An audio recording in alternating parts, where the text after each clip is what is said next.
Yes, the Rio Grande Valley has 4 teams remaining in the playoff mix as we head into Thanksgiving football. And the task is round 3. 2 of the teams left come from District 32 6A as co-champions Harlingen and San Benito are still alive and well. For those Greyhounds, they're teeing off their next game Friday in Kingsville at Javelina Stadium against a Schertz-Clemens team that hails from District 25 6A, which still has all 4 playoff teams alive and well. The Greyhounds are making believers out of fans each week. Coach says they may not be finished just yet.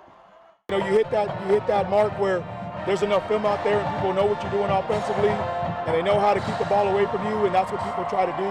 And our defense just rose to the occasion. And at this point, they both complement each other really well. And our special teams is doing a great job.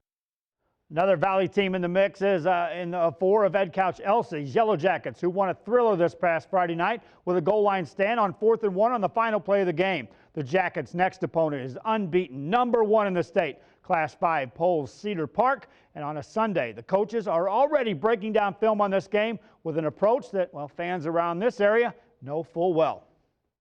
You know, that's where we're at right now. We're in the preparation phase of it, you know, just watching these guys. I mean, it's a complete team. They're #1 for a reason.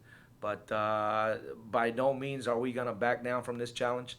That's not Jacket football. That's not what we do. We're going to go at it and try to win this ball game.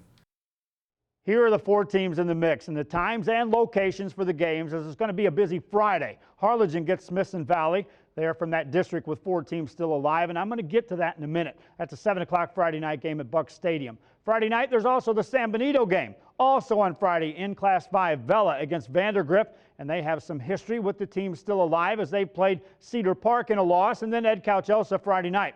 Both of those games are at Alamo Stadium.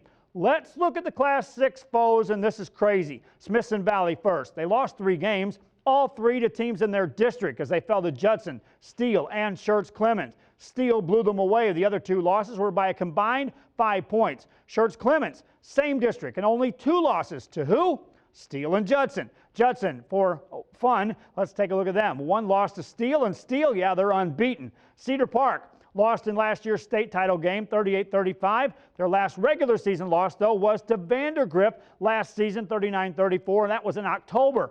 Vandergrift has lost just twice this year, most recent to a Georgetown team that just fell to Bernie champions, 70-66. The other loss, you guessed it, to Cedar Park nearly a year to the day after they beat them. They lost 58-45. Of the 4 teams playing RGV teams this week, there's only 1 loss among them that didn't come against each other.